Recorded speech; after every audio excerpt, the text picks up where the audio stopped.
மையம் ஊடக நேயர்களுக்கு வணக்கம். நீங்கள் இணைந்திருப்பது மையத்தின் இரவு நேர பிரதான செய்திகளுடன். முதலில் தலைப்புச் செய்திகள். திருகோணமலையில் தொடருந்துள் மோதி பலியான ராணுவ வீரர், வெளியான தகவல். போராட்டத்தில் குதிக்கவுள்ள எரிபொருள் நிரப்பு நிலைய உரிமையாளர்கள்.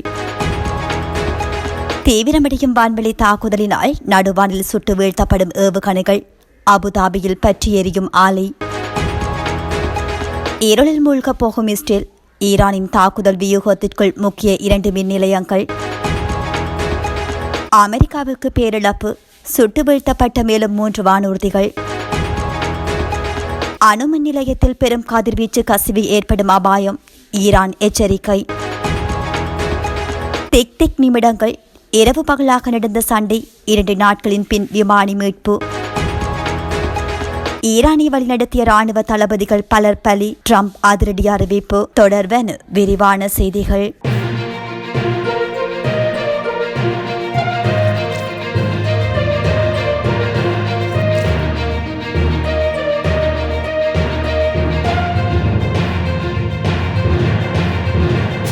திருகோணமலையில் தொடருந்து விபத்தில் சிக்கி ராணுவ வீரர் ஒருவர் சம்பவ இடத்திலேயே உயிரிழந்துள்ளார்.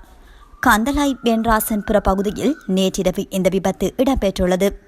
உயிரிழந்தவர் வென்ராசன்புர பகுதியைச் சேர்ந்த பாதுகாப்பு படையில் பணியாற்றி வந்து 40 வயதுடைய ஐஆர் அசங்கு என்ற நபரின் அடையாளம் காணப்பட்டுள்ளதாக கந்தலாய் காவல்துறையினர் தெரிவித்துள்ளனர்.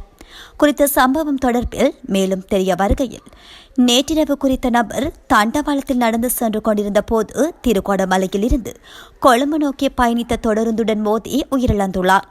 இந்த நிலையில் உயிரிழந்தவரின் சடலம் பிரேத பரிசோதனைகளுக்காக கந்தலாய் வைத்தியசாலைக்கு கொண்டு செல்லப்பட்டுள்ளதாக தெரிவிக்கப்படுகின்றது. விபத்து தொடர்பான மேலதிக விசாரணைகளை கந்தலாய் குற்றப்புலனாய்வுத்துறையினர் முன்னெடுத்து வருகின்றமை குறிப்பிடத்தக்கது. இலங்கை பெட்ரோலிய கூட்டு தாபனத்திற்கு முன்பாக அமைதி போராட்டம் ஒன்று முன்னெடுக்கப்படவுள்ளது. எரிபொருள் நிரப்பு நிலைய உரிமையாளர்கள் குறித்த போராட்டத்தை முன்னெடுக்கவுள்ளனர். இந்த நிலையில் நாளை காலை 9:30 மணி முதல் குறித்த போராட்டம் முன்னெடுக்கப்படவுள்ளது. இதுகுறித்து எரிபொருள் விநியோகஸ்தர்கள் சங்கம் அறிவிப்பு ஒன்றை விடுத்துள்ளது. இதில் தற்போது நடைமுறையில் உள்ள ஒற்றை இரட்டை எரிபொருள் விநியோக முறையினால் எரிபொருள் நிரப்பு நிலைய ஊழியர்கள் எதிர்கொள்ளும் பாரிய சிரமங்களே இந்த போராட்டத்திற்கு முதன்மையான காரணம் என செயற்குழு உறுப்பினர் டி.வி. சாந்த சில்வா தெரிவித்துள்ளார். இந்த விடயம் தொடர்பில் மேலும் தெரிவித்த அவர், தற்போதைய இந்த நடைமுறை எரிபொருள் நிலைய நடத்துனருக்கும் ஊழியர்களுக்கும் சொல்லெண்ணா அசௌகரியத்தை ஏற்படுத்தியுள்ளதாக வலியுறுத்தியுள்ளார்.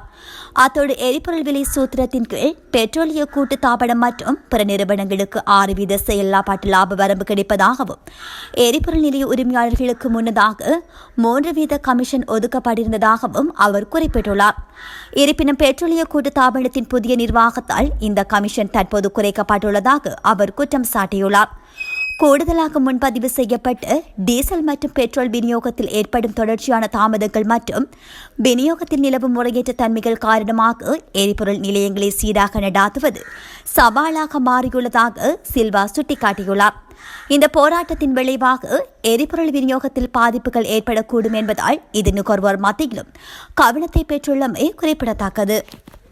ஈரான் தனது வளைகுடா அண்டை நாடுகளுக்கு எதிராக வான்வெளி தாக்குதலை தீவிரப்படுத்தியுள்ள நிலையில் அபுதாபியில் போருச் பெட்ரா ரசாயன ஆலை தீப்பற்றி எரிந்துள்ளது. இந்த நிலையில் ஆலையில் ஏற்பட்ட தீயை கட்டுப்படுத்த பாதுகாப்பு படையினரும் நிவாரணக் குழுக்களும் ஞாயிற்றுக்கிழமை பணியாற்றி வருவதாக அபுதாபி அதிகாரிகள் தெரிவித்துள்ளனர். வான் பாதுகாப்பு அமைப்புகளின் வெற்றிகரமான இடைமறிப்புகளுக்கு பிறகு விழுந்த இடிபாடுகளால் ஆலையில் பல தீ விபத்து ஏற்பட்டுள்ளதாக அதிகாரிகள் பதிலளித்து வருகின்றனர். வானில் அளிக்கப்பட்ட எரிக்கடையின் சிதறல்கள் ஆலையின் மீது விழுந்ததால் தீ விபத்து ஏற்பட்டதாக அதிகாரிகள் உறுதிப்படுத்தியுள்ளனர். இந்த சம்பவத்தை தொடர்ந்து ஆலையின் செயல்பாடுகளை உடனடியாக நிறுத்தி வைப்பதற்கான நடவடிக்கைகள் எடுக்கப்பட்டுள்ளன. ஆலைக்கு ஏற்பட்ட சேதம் குறித்த முழுமையான மதிப்பீடு மேற்கொள்ளப்படும் வரை இந்த நிறுத்தம் அமலில் இருக்கும் என்று அபுதாபி ஊடக அலுவலகம் வெளியிட்டுள்ள அதிகாரப்பூர்வ அறிக்கை தெரிவிக்கிறது. ஈரானிய எரிசக்தி உள்கட்டமைப்பு மீது நடாத்தப்படும் தாக்குதல்களுக்கு பதிலடியாக ஈரான் தாக்கவிருக்கும் இலக்குகளின் பட்டியலில் 2 இஸ்ரேலிய மின் நிலையங்கள் சேர்க்கப்பட்டுள்ளன என்று தகவல் அறிந்த வட்டாரம் ஒன்று தெரிவித்ததாக ஈரானிய ஊடகம் ஒன்று குறிப்பிட்டுள்ளது.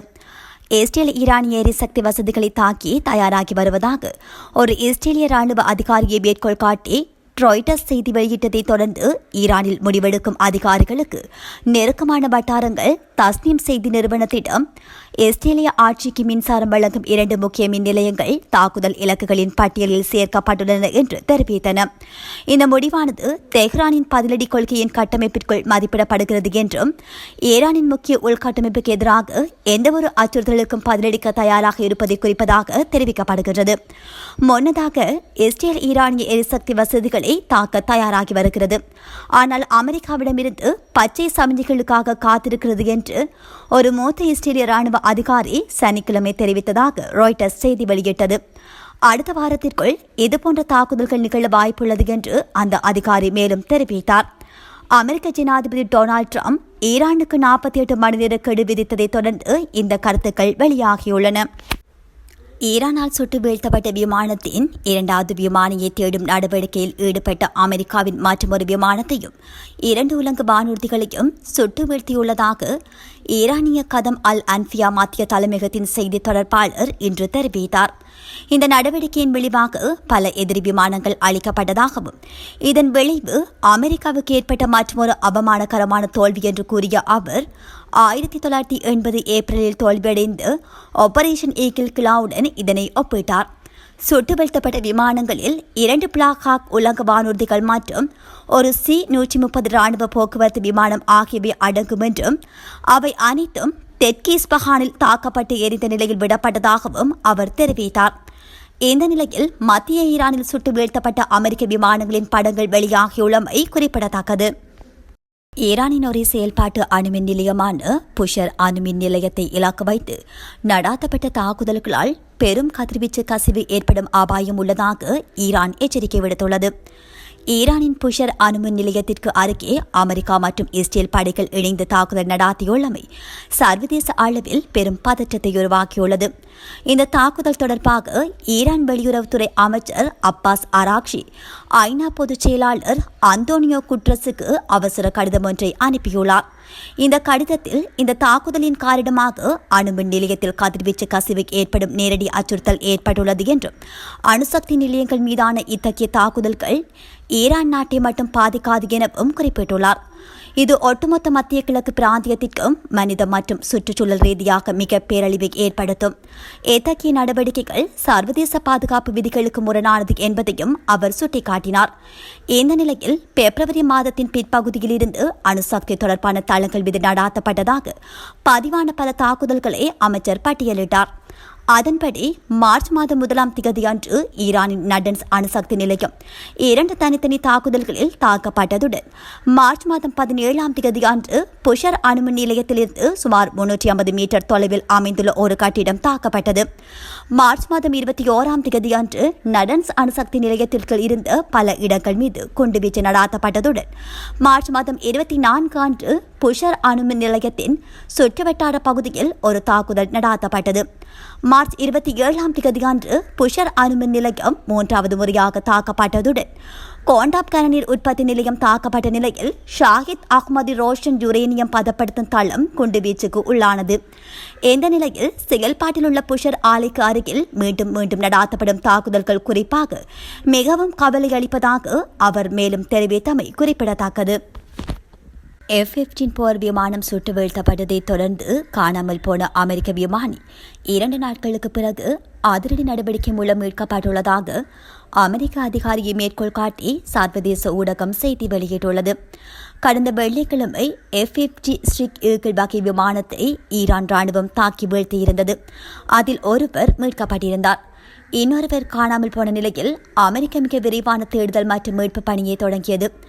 அல் ஜசீரா ஊடகத்திற்கு கருத்து தெரிவித்த அமெரிக்க அதிகாரியின் கூற்றுப்படி 2 நாட்களாக ஈரானிய படைகளிடமிருந்து தப்பித்து வந்து அந்த விமானப்படை வீரரின் இருப்பிடத்தை அமெரிக்க படைகள் சுற்றி வளைத்து நெருங்கிக் கொண்டிருந்தன. அப்போது துப்பாக்கி சண்டை மூண்டது. இது பகல் நேரத்தில் நடைபெற்றது. பொதுவாக சிறப்பு அதிரடி படையினர் அதுபோன்ற ஒரு மீட்பு நடவடிக்கைக்குள் நுழைந்து இருட்டில் ஒருவரை மிக விரைவாக வெளியேற்ற முயற்சிப்பார்கள்.